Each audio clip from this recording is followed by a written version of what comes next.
Salam alaikum, bienvenue sur ma chaîne pour la lecture du noble Coran. Alors, sourate 4, An-Nisa, les femmes.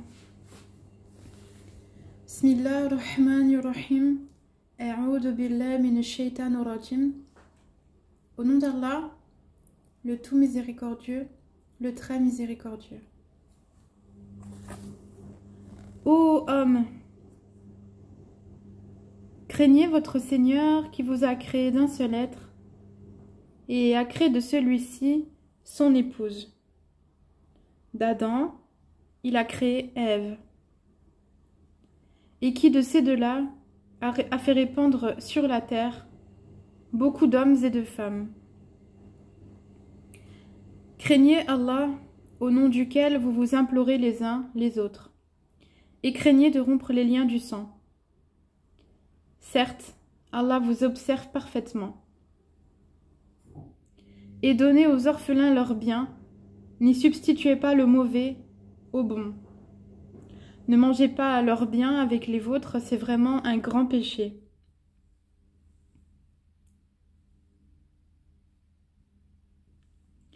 Et donnez aux orphelins leurs biens, n'y substituez pas le mauvais au bon.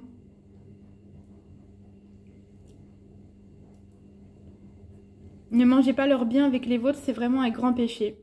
Et si vous craignez de n'être pas juste envers les orphelins, il est permis d'épouser 2, 3 ou 4 parmi les femmes qui vous plaisent.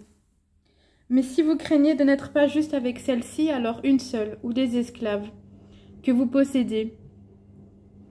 Cela afin de ne pas faire d'injustice ou afin de ne pas aggraver votre charge de famille. Et donnez aux épouses leur dot, mah, de bonne grâce. Il s'agit du don que fait le marié à la mariée et négocié entre les deux parties. Le mari, la femme ou la famille de la femme et le mari.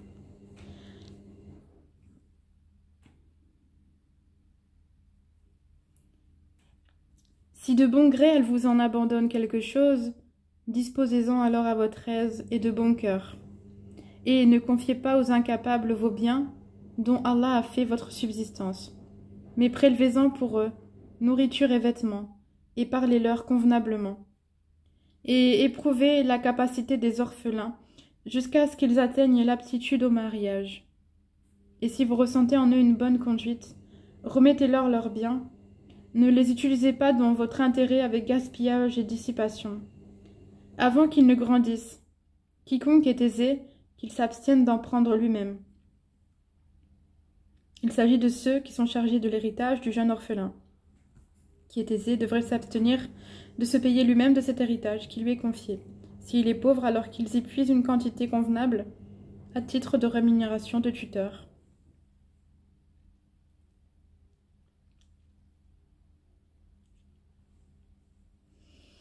Quiconque est aisé qu'il s'abstienne d'en prendre lui-même, s'il est pauvre alors qu'il en utilise raisonnablement, et lorsque vous leur remettez leurs biens, prenez des témoins à leur encontre, mais Allah suffit pour observer et compter. Aux hommes revient une part de ce qu'ont laissé les pères et mères, ainsi que les proches, et aux femmes une part de ce qu'ont laissé les pères et mères, ainsi que les proches, que ce soit peu ou beaucoup, une part fixée. Et lorsque les proches parents, les orphelins, les nécessiteux assistent au partage, offrez-leur quelque chose de l'héritage, et parlez-leur convenablement. Que la crainte saisisse ceux qui laisseraient après eux une descendance faible, et qui seraient inquiets à leur sujet, qu'ils redoutent donc Allah, et qu'ils prononcent des paroles justes.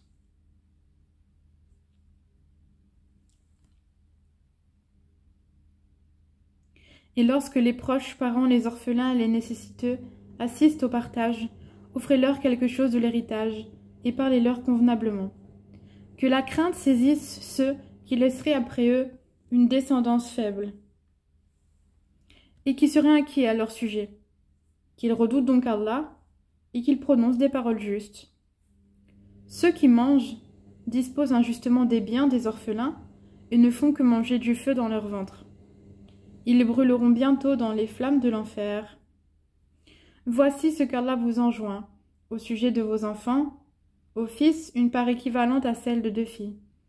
Et s'il n'y a que des filles, même plus de 2, alors à elle, 2/3 de ce que le défunt laisse. Et s'il n'y en a qu'une, à elle alors la moitié. Quant au père et mère du défunt, à chacun d'eux le 6e de ce qu'il laisse, s'il a un enfant. Et s'il n'a pas d'enfant et que ses pères et mères héritent de lui, à sa mère alors le tiers, mais s'il a des frères, à la mère alors le 6e, après exécution du testament qu'il aurait fait ou paiement d'une dette. De vos ascendants ou descendants,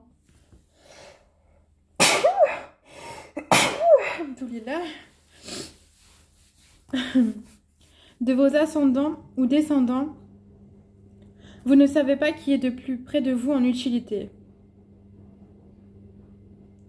Ceci est un ordre obligatoire de la part d'Allah, car Allah est, certes, omniscient et sage.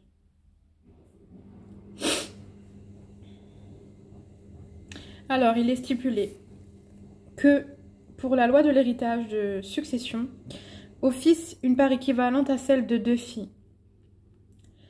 Cette disposition, qui nous paraît empreinte de partialité, ne l'est en aucune façon. Elle se justifie par plusieurs raisons. Petit a, la femme est entretenue aux frais de son père, de son frère, etc., puis de son mari, fils, etc. Pour ce qui est du logement, de la nourriture, du vêtement, etc. Elle reçoit en outre la dot, mah, sur lequel ni son mari, ni son père ou ses autres parents n'ont aucun droit. Petit c, elle n'a vis-à-vis des hommes aucune obligation financière. Malgré tout, elle hérite de son père, de son mari, de ses enfants et autres parents. À sa mère alors le tiers et le reste au père.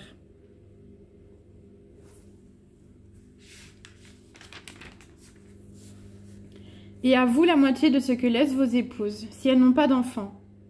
Si elles ont un enfant, alors à vous le quart de ce qu'elles laissent après exécution du testament qu'elle aurait fait au paiement d'une dette.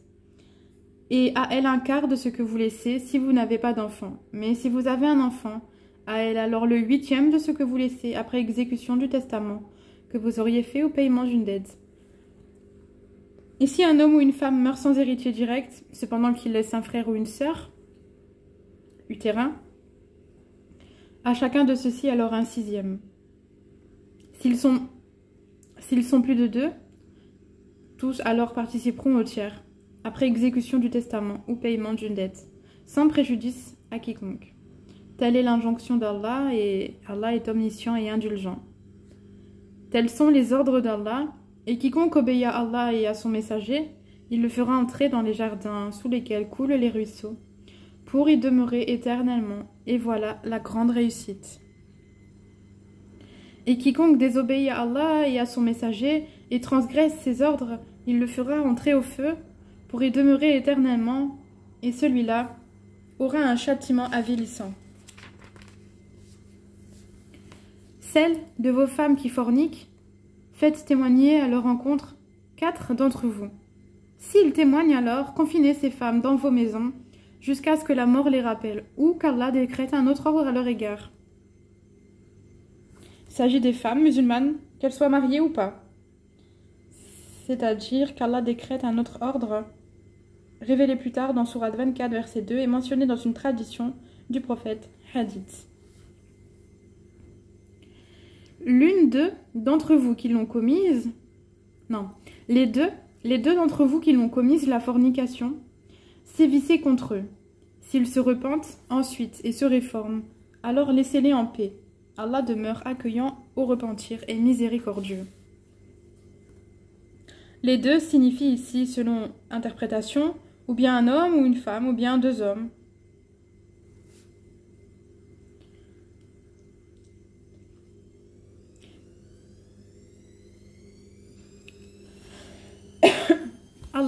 Allah accueille seulement le repentir de ceux qui font le mal par ignorance et qui aussitôt se repentent, avant de voir l'ange de la mort. Voilà ceux de qui Allah accueille le repentir, et Allah est omniscient et sage. Mais l'absolution n'est point destinée à ceux qui font de mauvaises actions jusqu'au moment où la mort se présente à l'un d'eux, et qui s'écrie « Certes, je me repens maintenant ». Non plus pour ceux qui meurent mécréants, et c'est pour eux que nous avons préparé un châtiment douloureux. Ô les croyants, il ne vous est pas licite d'hériter des femmes contre leur gré. Ô les croyants, il ne vous est pas licite d'hériter des femmes contre leur gré. Ne les empêchez pas de se remarier dans le but de leur ravir une partie de ceux que vous leur aviez donnés, à moins qu'elles ne viennent à commettre un péché prouvé. Et comportez-vous convenablement envers elles. Et si vous avez de l'aversion envers elles durant la vie commune, il se peut que vous ayez de l'aversion pour une chose où Allah a déposé un grand bien. Explication, petit 4, d'hériter des femmes. À l'époque pré-islamique, on héritait les femmes des proches parents. De se remarier, c'est-à-dire de donner... Il s'agit d'interdire à l'homme de nuire à l'épouse désirée pour l'obliger à lui céder quelques biens ou offrir un rachat. Un péché prouvé, c'est-à-dire la fornication, la désobéissance du mari ou la trivialité dans les paroles. Si vous voulez substituer une épouse à une autre et que vous ayez donné à l'une un quintard, 1000 pièces d'or, n'en reprenez rien. Quoi? Le reprendriez-vous par injustice et péché manifeste? Comment oseriez-vous le reprendre après que l'union la plus intime vous est associée l'un à l'autre et qu'elle ait obtenu de vous un engagement solennel? Et n'épousez pas les femmes que vos pères ont épousées, exception faite pour le passé. C'est une turpitude, une abomination, et quelle mauvaise conduite. Il s'agit là d'un affront du fils à l'égard de son père, qui engendre la colère d'Allah. Et n'épousez pas les femmes que vos pères ont épousées. Donc ça, je viens de le dire. Vous sont interdites vos mères, vos filles, vos sœurs, vos tantes, paternelles et maternelles, vos filles, filles d'un frère ou d'une fille d'une sœur, mères qui vous ont allaité, vos sœurs de lait, vos mères de vos femmes, les mères de vos femmes, vos belles-filles, sous votre tutelle et issues des femmes avec qui vous avez consommé le mariage. Si le mariage n'a pas été consommé, ceci n'est pas un péché de votre part, les femmes de vos fils nés de vos reins, de même que deux sœurs réunies, exception faite pour le passé, car vraiment Allah est pardonneur et miséricordieux.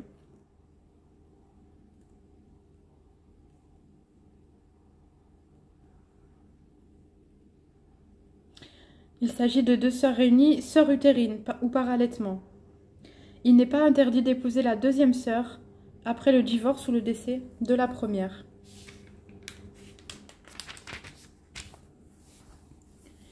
Et parmi les femmes, les dames qui ont un mari, sauf si elles sont vos esclaves en toute propriété. Ce qui signifie que même si elles étaient mariées avant leur captivité, cependant, il y aura une période d'attente de 3 mois environ pour s'assurer que la femme n'est pas enceinte. Si elle l'est, le mariage n'aura lieu qu'après l'accouchement.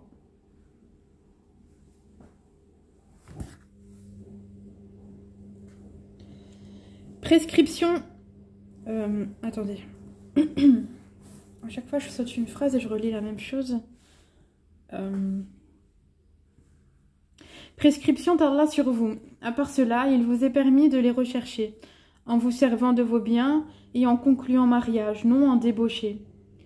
Puis, de même que vous jouissez d'elles, donnez-leur leur dot, mah, comme une chose due.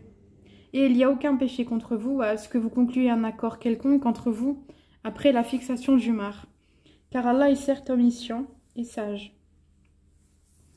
Et quiconque parmi vous n'a pas les moyens pour épouser les femmes libres, non esclaves, croyantes, eh bien, il peut épouser une femme parmi celles de vos esclaves croyantes. Allah connaît mieux votre foi, car vous êtes les uns des autres de la même religion. Et épousez-les avec l'autorisation de leur maître, ou Ali, et donnez-leur un mar convenable. Épousez-les étant vertueuses et non pas livrées à la débauche, ni ayant des amants clandestins. Si une fois engagées dans le mariage, elles commettent l'adultère, elles reçoivent la moitié du châtiment qui revient aux femmes libres non esclaves mariées. Ceci est autorisé à celui d'entre vous qui craint la débauche, mais ce serait mieux pour vous d'être endurant. Et Allah est pardonneur et miséricordieux. Il s'agit ici de supporter votre condition de célibataire jusqu'à ce que vous puissiez épouser une femme. Allah veut vous éclairer, vous montrer les voies des hommes d'avant vous et aussi accueillir votre repentir. Et Allah est omniscient et sage. Et Allah veut accueillir votre repentir, mais ceux qui suivent les passions veulent que vous vous incliniez grandement vers l'erreur comme ils le font. Allah veut vous alléger les obligations, car l'homme a été créé faible.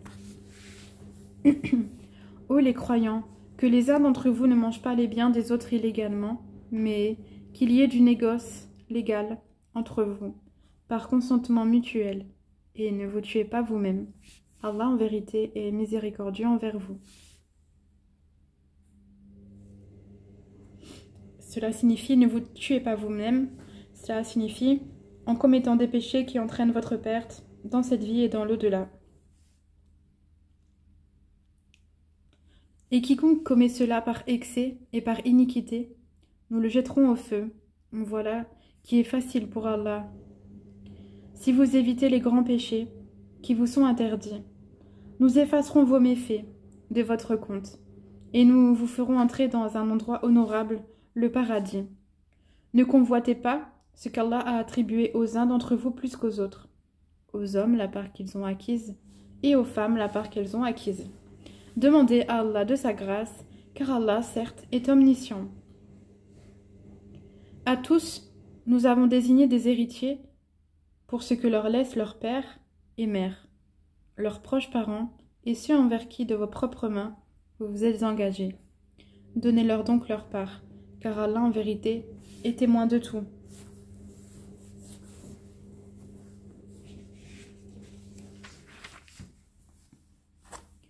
Les hommes ont autorité sur les femmes en raison des faveurs qu'Allah accorde à ceux-là sur celles-ci, et aussi à cause des dépenses qu'ils font de leurs biens. Les femmes vertueuses sont obéissantes à leur mari et protègent ce qui doit être protégé pendant l'absence de leur époux, avec la protection d'Allah.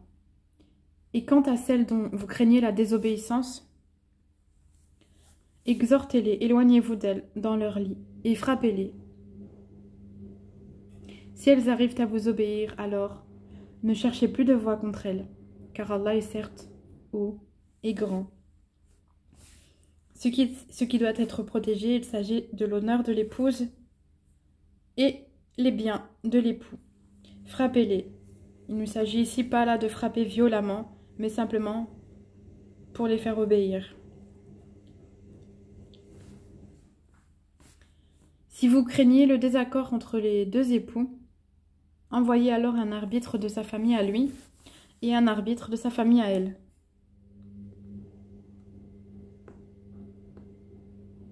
Si les deux veulent la réconciliation, Allah rétablira l'entente entre eux. Allah est certes omniscient et parfaitement connaisseur. Adorez Allah et ne lui donnez aucun associé. Agissez avec bonté envers vos pères et mères, les proches, les orphelins, les pauvres, le proche voisin, le voisin lointain, le collègue et le voyageur, et les esclaves en votre possession, car Allah n'aime pas, en vérité, le présomptueux, l'arrogant.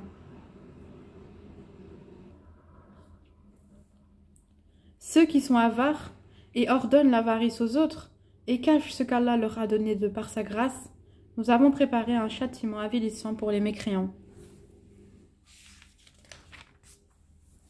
Et ceux qui dépensent leurs biens avec ostentation devant les gens, et ne croient ni en Allah ni au jour dernier, quiconque a le diable pour camarade inséparable, quel mauvais camarade. Qu'auraient-ils à se reprocher s'ils avaient cru en Allah et au jour dernier, et dépensé dans l'obéissance de ce qu'Allah leur a attribué? Allah, deux et omniscient. Certes, Allah ne laisse personne, fût-ce du poids d'un atome. S'il est une bonne action, il la double et accorde une grosse récompense de sa part. Comment seront-ils quand nous ferons venir de chaque communauté un témoin, et que nous te, Mohammed, ferons venir comme témoin de ces gens-ci? Ce jour-là, ceux qui n'ont pas cru et ont désobéi aux messagers préféreraient que la terre fût nivelée sur eux, et ils ne sauront cacher à Allah aucune parole. Ô les croyants, n'approchez pas de la salate alors que vous êtes ivres, jusqu'à ce que vous compreniez ce que vous dites, et aussi quand vous êtes en état d'impureté, pollué, à moins que vous ne soyez en voyage, jusqu'à ce que vous ayez pris un bain rituel. Si vous êtes malade ou en voyage, ou si l'un de vous revient du lieu où il a fait ses besoins, ou si vous avez touché à des femmes que vous ne trouviez pas d'eau, alors recourez à une terre pure. Et passez-vous-en sur vos visages et sur vos mains. Allah en vérité est indulgent et pardonneur.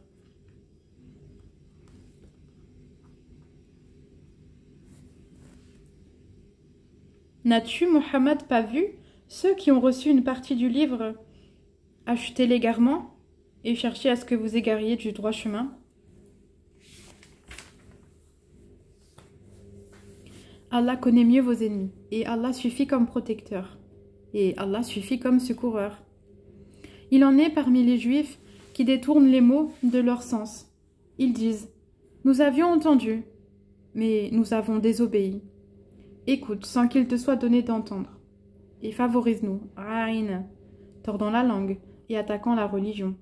Si au contraire ils disaient « Nous avons entendu et nous avons obéi. Écoute et regarde-nous. » Ce serait meilleur pour eux et plus droit. Mais Allah les a maudits à cause de leur mécréance. Leur foi est donc bien médiocre.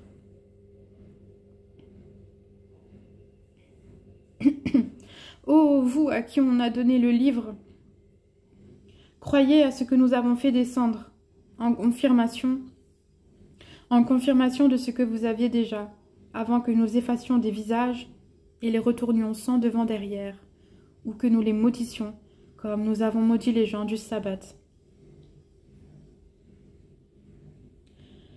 Car le commandement d'Allah est toujours exécuté. Certes, Allah ne pardonne pas qu'on lui donne quelque associé. À part cela, il pardonne à qui il veut. Mais quiconque donne à Allah quelque associé commet un énorme péché. N'as-tu pas vu ceux-là qui se déclarent purs? C'est-à-dire les Juifs qui prétendaient être les enfants d'Allah et ses préférés. Mais c'est Allah qui purifie qui il veut, et ils ne seront point lésés, fût-ce d'un brin de noyau de date, c'est-à-dire la pellicule recouvrant juste le creux du noyau de la date, c'est-à-dire la plus petite quantité. Regarde comme ils inventent le mensonge à l'encontre d'Allah, et ça, c'est assez comme péché manifeste. N'as-tu pas vu cela, à qui une partie du livre a été donnée? Ajoutez foi à la magie, gypte et aux idoles, tarot. Et dire en faveur de ceux qui ne croient pas, ceux-là sont mieux guidés sur le chemin que ceux qui ont cru. Ici, les païens, parmi les Mécois.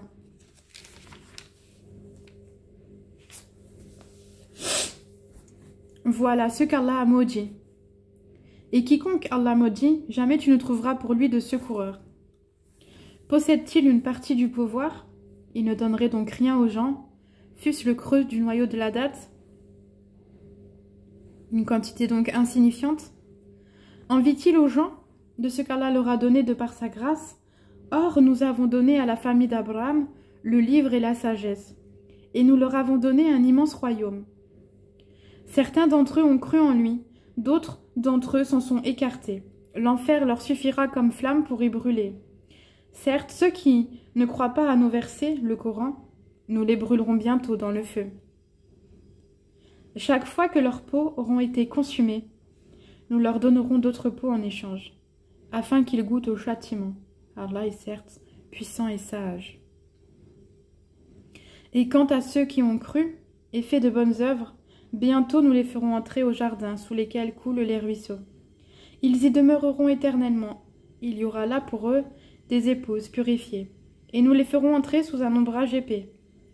Certes, Allah vous commande de rendre les dépôts à leur ayant droit, et quand vous jugez entre les gens, de juger avec équité. Quelle bonne exhortation qu'Allah vous fait. Allah est, en vérité, celui qui entend et qui voit tout. Ô les croyants, obéissez à Allah, et obéissez aux messagers, et à ceux d'entre vous qui détiennent le commandement. Il s'agit des ulémas et les chefs.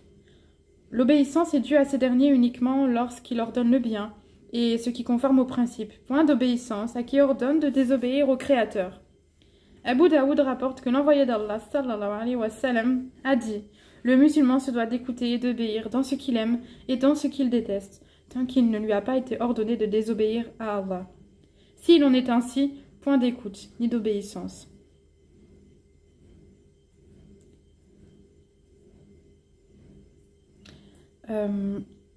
Donc ça, c'était des explications, bien sûr. Puis, si vous disputez en quoi que ce soit, renvoyez-le à Allah et au messager. Si vous croyez en Allah et au jour dernier, ce sera bien mieux et de meilleures interprétations et aboutissements. N'as-tu pas vu ceux qui prétendent croire à ce qu'on a fait descendre vers toi, prophète, et à ce qu'on a fait descendre avant toi? Ils veulent prendre pour juge le Tarot, alors que c'est en lui qu'on leur a commandé de ne pas croire. Mais le diable veut les égarer très loin dans l'égarement. Et lorsqu'on leur dit « Venez vers ce qu'Allah a fait descendre et vers le messager », tu vois les hypocrites s'écarter loin de toi. Comment agiront-ils quand un malheur les atteindra, à cause de ce qu'ils ont préparé de leurs propres mains? Puis ils viendront alors près de toi, jurant par Allah. Nous n'avons voulu que le bien et la réconciliation. Voilà ce dont Allah sait ce qu'ils ont dans leur cœur. Ne leur tiens donc pas rigueur. Exhorte-les et dis-leur sur eux-mêmes des paroles convaincantes.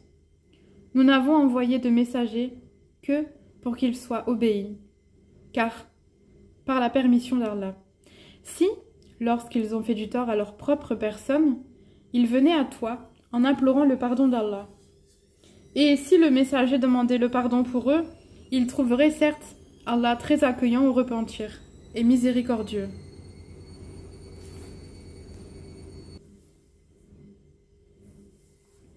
Non, par ton Seigneur, ils ne seront pas croyants aussi longtemps qu'ils ne t'auront demandé de juger de leurs disputes, et ils n'auront éprouvé nulle angoisse pour ce que tu auras décidé, et qu'ils se soumettent complètement à ta sentence.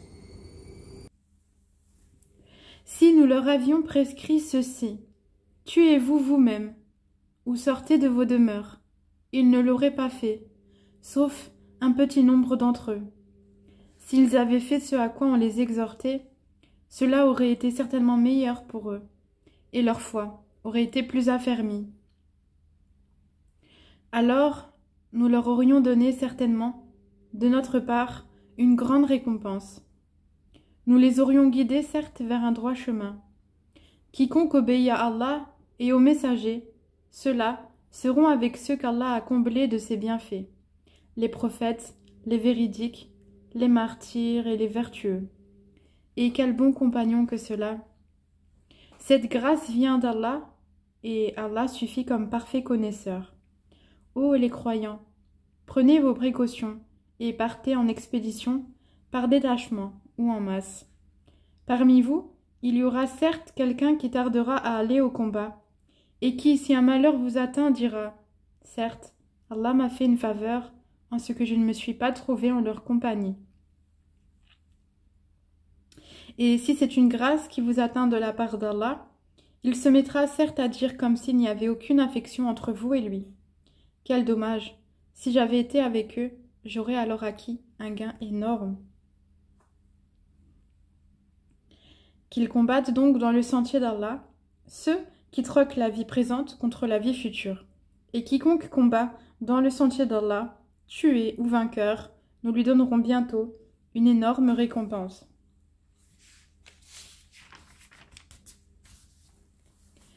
Et qu'avez-vous à ne pas combattre dans le sentier d'Allah? Et pour la cause des faibles, hommes, femmes et enfants qui disent « Seigneur, fais-nous sortir de cette cité dont les gens sont injustes, et assigne-nous de ta part un allié, et assigne-nous de ta part un secoureur. » Les croyants combattent dans le sentier d'Allah, et ceux qui ne croient pas combattent dans le sentier du Tarot. Eh bien, combattez les alliés du diable, car la ruse du diable est certes faible. N'as-tu pas vu ceux auxquels on avait dit « Abstenez-vous de combattre, accomplissez la salate et acquittez la zakat » Puis lorsque le combat leur fut prescrit, voilà qu'une partie d'entre eux se mit à craindre les gens comme on craint Allah, ou même d'une crainte plus forte encore, et à dire « Ô notre Seigneur, Pourquoi nous as-tu prescrit le combat? Pourquoi n'as-tu pas reporté cela à un peu plus tard? Dis, la jouissance d'ici-bas est éphémère, mais la vie future est meilleure pour quiconque est pieux. Et on ne vous laissera pas, fût-ce d'un brin de noyau de date. Où que vous soyez, la mort vous atteindra, fussiez-vous dans des tours impénétrables. Qu'un bien les atteigne, ils disent « c'est de la part d'Allah ». Qu'un mal les atteigne, ils disent « c'est dû à toi, Muhammad ». Dis « tout est d'Allah ». Mais qu'ont-ils ces gens à ne comprendre presque aucune parole? Tout bien qui t'atteint vient d'Allah, et tout mal qui t'atteint vient de toi-même. Et nous t'avons envoyé aux gens comme messagers, et Allah suffit comme témoin. Quiconque obéit aux messagers obéit certainement à Allah, et quiconque tourne le dos, nous ne t'avons pas envoyé à eux comme gardiens. Ils disent « obéissance ». Et puis sitôt sortis de chez toi, une partie d'entre eux délibère, au cours de la nuit, de toute autre chose que ce qu'elle t'a dit. Cependant, Allah enregistre ce qu'ils font la nuit. Pardonne-leur donc, et place ta confiance en Allah, et Allah suffit comme protecteur. Quand ils disent « ils délibèrent au cours de la nuit », ils parlent entre eux de la désobéissance contre le prophète sallallahu alayhi wa sallam. Ne méditent-ils donc pas sur le Coran? S'ils provenaient d'un autre qu'Allah, ils y trouveraient certes maintes contradictions. Quand leur parvient une nouvelle rassurante ou alarmante, ils la diffusent. S'ils la rapportaient aux messagers et aux détenteurs du commandement parmi eux, ceux d'entre eux qui cherchent à être éclairés auraient appris la vérité de la bouche du prophète et des détenteurs du commandement. Et n'eût été la grâce d'Allah sur vous, sa miséricorde, vous auriez suivi le diable, à part quelques-uns. Combat donc dans le sentier d'Allah. Tu n'es responsable que de toi-même. Et incite les croyants au combat. Allah arrêtera certes la violence des mécréants. Allah est plus redoutable en force et plus sévère en punition. Quiconque intercède d'une bonne intercession en aura une part, et quiconque intercède d'une mauvaise intercession en portera une part de responsabilité. Et Allah est puissant sur toute chose. Si on vous fait une salutation, saluez d'une meilleure façon, ou bien rendez-la simplement. Certes, Allah tient compte de tout. Alors, petite explication. Avant l'islam, les Arabes se saluaient de différentes manières en usant de formules diverses. L'islam recommande la formule de salutation « Assalamu alaykum » que la paix soit sur vous, et ce que l'on s'adresse à une ou seule personne ou à plusieurs. En guise de réponse, on dit « Wa alaykum assalam wa rahmatullahi wa barakatuh » que la paix soit sur vous, ainsi que la miséricorde d'Allah et ses bénédictions.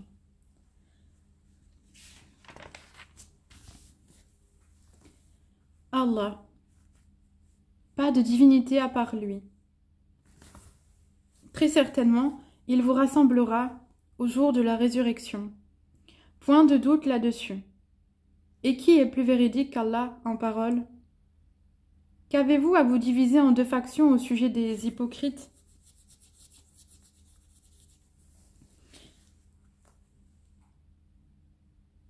Alors qu'Allah les a refoulés dans leur infidélité pour ce qu'ils ont acquis, voulez-vous guider ceux qu'Allah égare? Et quiconque Allah égare, tu ne lui trouveras pas de chemin pour le ramener. Alors il expliquait deux factions. Les opinions étaient divisées quant à la façon de traiter avec eux, certains voulant adopter une attitude très ferme et d'autres voulant les ramener vers l'islam. Ils aimeraient vous voir mécréants, comme ils ont mécru. Alors, vous seriez tous égaux. Ne prenez donc pas d'alliés parmi eux, jusqu'à ce qu'ils émigrent dans le sentier d'Allah.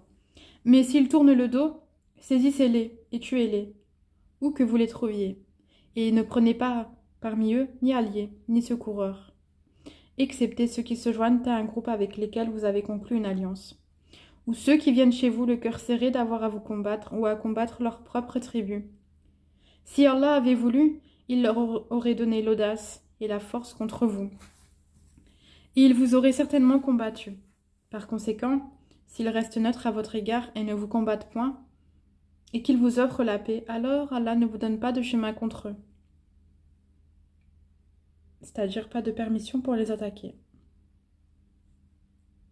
Vous en trouverez d'autres qui cherchent à avoir votre confiance, et en même temps la confiance de leur propre tribu. Toutes les fois qu'on les pousse vers l'association, l'idolâtrie, ils y retombent en masse. Par conséquent, s'ils ne restent pas neutres à votre égard, ne vous offrent pas la paix, et ne retiennent pas leurs mains de vous combattre, alors saisissez-les et tuez-les où que vous les trouviez. Contre ceux-ci, nous vous avons donné une autorité manifeste. Il n'appartient pas à un croyant de tuer un autre croyant si ce n'est par erreur. Quiconque tue par erreur un croyant, qu'il affranchisse alors un esclave croyant et remette à sa famille le prix du sang, à moins que celle-ci n'y renonce par charité. Mais si le tué appartenait à un peuple ennemi, à vous, et qu'il soit croyant, qu'on affranchisse alors un esclave croyant. S'il appartenait à un peuple auquel vous êtes lié par un pacte, qu'on verse alors à sa famille le prix du sang, et qu'on affranchisse un esclave croyant. Celui qui n'en trouve pas les moyens, qu'il jeûne 2 mois d'affilée pour être pardonné par Allah. Allah est omniscient et sage. Quiconque tue intentionnellement un croyant, sa rétribution alors sera l'enfer, pour y demeurer éternellement. Allah l'a frappé de sa colère, l'a maudit et lui a préparé un énorme châtiment. Ô les croyants, lorsque vous sortez pour lutter dans le sentier d'Allah, voyez bien clair, ne vous hâtez pas, et ne dites pas à quiconque vous adresse le salut de l'islam, tu n'es pas croyant, convoitant les biens de la vie d'ici-bas. Or, c'est auprès d'Allah qu'il y a beaucoup de butin. C'est ainsi que vous étiez auparavant, puis Allah vous a accordé sa grâce. Voyez donc bien clair, Allah est certes parfaitement connaisseur de ce que vous faites. Et je vais terminer à ce verset 94. أشهد أن لا إله إلا الله وحده لا شريك له وأشهد أن محمدا عبده ورسوله صلى الله عليه وسلم. J'atteste qu'il y a de divinité qu'Allah, seul, sans associé. Et j'atteste que Mohammed est son serviteur et noble messager. Allahumma salli ala Muhammad wa ala ali Muhammad kama sallaita ala Ibrahim wa ala ali Ibrahim. وبارك على محمد وعلى آل محمد كما باركت على إبراهيم وعلى آل إبراهيم في العالمين إنك حميد مجيد. Je vous souhaite une excellente soirée ou une bonne journée, ça dépend. Barakallahu fik. Salam alaikum.